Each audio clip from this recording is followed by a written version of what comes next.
শুভেন্দু অধিকারীর আত্মসহায়ক চন্দ্রনাথ রথ খুনের ঘটনায় এবার তদন্তে সিবিআই এবং ইতিমধ্যেই সিবিআই একটি সিট গঠন করেছে এবং তদন্ত প্রক্রিয়া আরও এগিয়ে নেওয়ার জন্য গঠন করা হয়েছে সিট।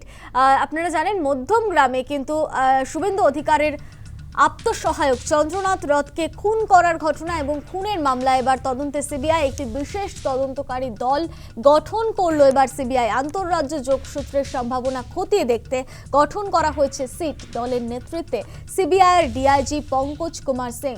আমাদের সঙ্গে সরাসরি রয়েছে প্রতিনিধি প্রীতি পাত্র। প্রীতি,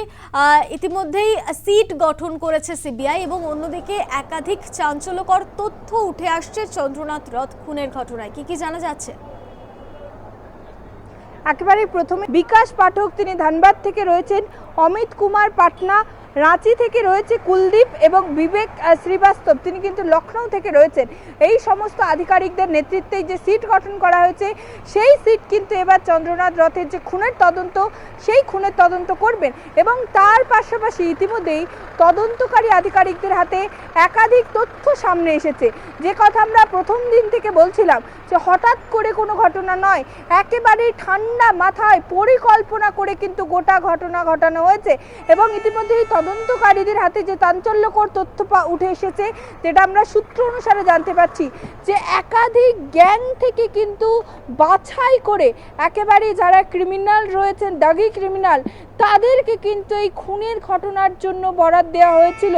যেমন বিভিন্ন রাজ্যের একাধিক যে গ্যাংগুলি রয়েছে তাদের মধ্যে ভালো শুটার কে রয়েছে, লজিস্টিক সাপোর্ট ভালো কে দিতে পারবে এবং খুনের ঘটনার পর দ্রুত জায়গা ছেড়ে কারা বেরিয়ে আসতে পারবেন, এই ধরনের একেবারে দুষ্কৃতীদের বলা যেতে পারে বেছে বেছে কিন্তু বরাদ দেওয়া হয়েছিল এবং তাদেরকে নিয়েই কিন্তু এই যে গোটা খুনের পরিকল্পনা সেই গোটা খুনের পরিকল্পনা করা হয়েছিল,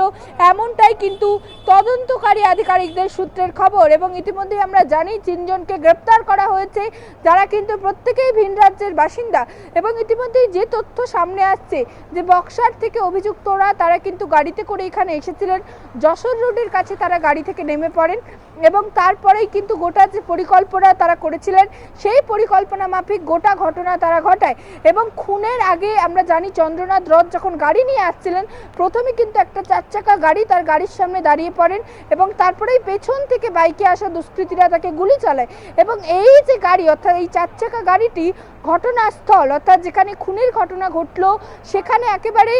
ওই দিন বিকেল 4টে থেকে 6টা পর্যন্ত কিন্তু গাড়িটি ওখানেই পার্কিং করা ছিল। অর্থাৎ নির্দিষ্টভাবে কোথায় সিসিটিভি রয়েছে, কোথায় সিসিটিভি নেই, কোথায় খুনের ঘটনাটা ঘটলে তথ্য প্রমাণ পাওয়া যাবে না, এই সমস্ত কিছু কিন্তু একেবারে ঠান্ডা মাথায় পরিকল্পনা হয়েছে এবং একেবারে কুখ্যাত যে গ্যাংগুলি রয়েছে সেখান থেকে কিন্তু বাছাই করে লোকজন আনা হয়েছে গোটা ঘটনাটি একেবারে এই খুনের ঘটনা ঘটানোর জন্য। তবে এর নেপথ্যে কী কারণ রয়েছে এবং মাস্টার মাইন্ড কে, অর্থাৎ কে বা কারা এই খুনের বরাত দিল তা কিন্তু এখনো পর্যন্ত তদন্তকারী আধিকারিকরা তারা জানতে পারেননি। যাদের গ্রেপ্তার করা হয়েছে দফায় দফায় তাদের জিজ্ঞাসাবাদ করা হচ্ছে এবং মূল ঘটনাটা কি, কেন তাকে খুন করা হলো, শুভেন্দু অধিকারীর আত্মসহায়ক বা শুভেন্দু অধিকারীর ঘনিষ্ঠ বলেই কি রাজনৈতিক কারণে এই খুন নাকি রয়েছে অন্য কোনো কারণ, তা জানার জন্য কিন্তু তদন্ত শুরু করেছেন তদন্তকারী আধিকারিকরা এবং ইতিমধ্যে এই গোটা ঘটনার তদন্তভার কিন্তু সিবিআই নিল এবং ইতিমধ্যে একটি সিটও গঠন করা হয়েছে, যেখানে একদিকে যেমন কলকাতার আধিকারিকরা রয়েছেন তার পাশাপাশি ভিন রাজ্যের আধিকারিকরাও কিন্তু রয়েছেন, যেহেতু অন্তরাজ্যের যোগ রয়েছে গোটা ঘটনায় মনে করছেন তদন্তকারী আধিকারিকরা, তাই ভিন রাজ্যের আধিকারিকদেরকেও কিন্তু এই সিটের মধ্যে রাখা হয়েছে। বেশ, ধন্যবাদ প্রীতি। চন্দ্রনাথ রথ খুনের মামলায় তদন্তে এবার সিবিআই একটি বিশেষ তদন্তকারী দল গঠন করেছে। সিবিআই আন্তঃরাজ্য যোগসূত্রের সম্ভাবনা খতিয়ে দেখতে গঠন করা হয়েছে সিট এবং খুনের জন্য একাধিক গ্যাংয়ের দক্ষদের কাজে লাগানো হয় এমনই কিন্তু চাঞ্চল্যকর তথ্য উঠে এসেছে তদন্তকারীদের হাতে।